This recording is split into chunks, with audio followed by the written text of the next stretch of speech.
Since the beginning of American history, the president has been the most important and powerful member of the U.S. government.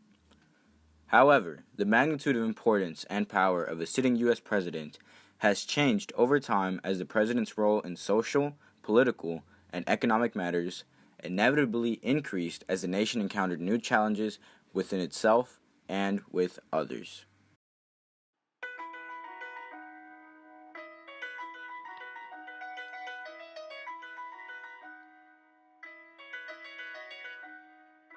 America's first president, George Washington, set the example for future U.S. presidents on how they should behave and what roles they are expected to fulfill and what roles not to fulfill, and leave for others to fulfill instead.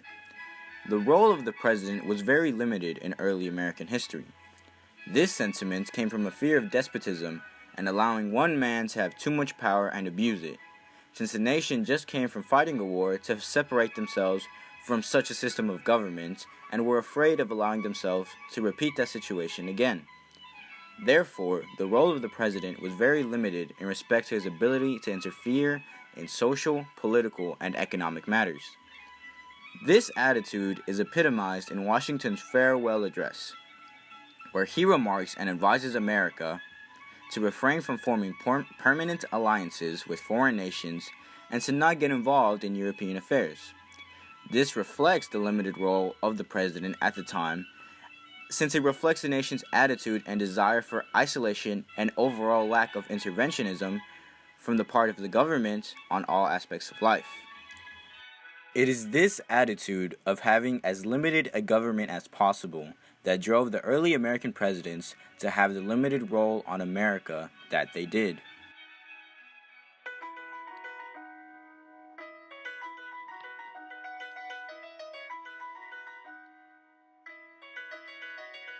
Succeeding Washington, the role of the president did not change drastically until the Great Depression and the presidency of Franklin Delano Roosevelt. FDR changed what responsibilities the American people expected from their government.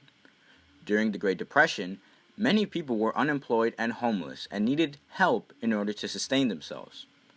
As a response, FDR created the New Deal, which created programs that stabilized the economy and provided jobs and relief to those who were suffering.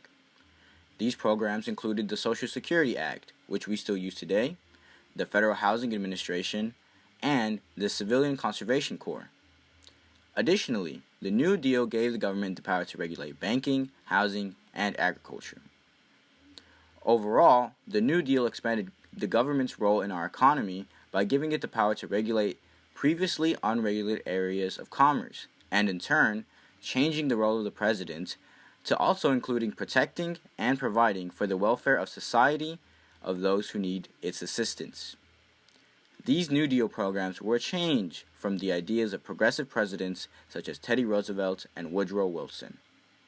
In America, A Narrative History by David Emory Shee and George Brown Tyndall, the authors mention how these progressive presidents had assumed that the function of government was to regulate industry and business to ensure that people had an equal opportunity to pursue the American dream. FDR, however, insisted that the government should provide at least a minimal quality of life for all Americans, as well as provide protection to the nation's most vulnerable people.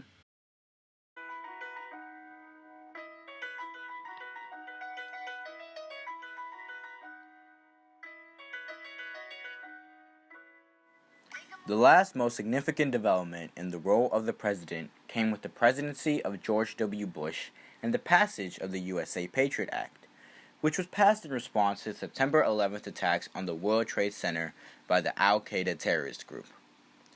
This attack led George Bush to launch a global war on terror, which included the passage of the U.S. Patriot Act.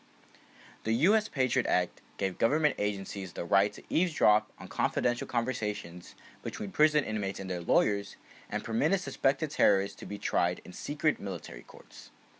Many people were and are concerned that these measures jeopardize constitutional rights, but the passage of the act epitomizes the new lengths the American people would allow the government to go in respect to restricting their rights in order to ensure their safety.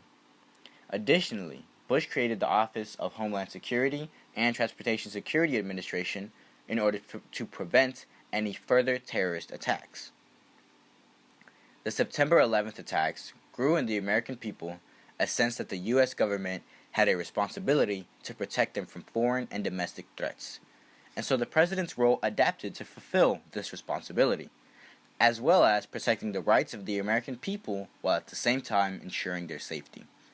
The definition of freedom changed to the American people from signifying independence to freedom meaning the protection and safety from foreign and domestic threats. The role of the president went from having a limited role in social, political, and economic matters, and grew to include protecting the safety and freedom of the American people.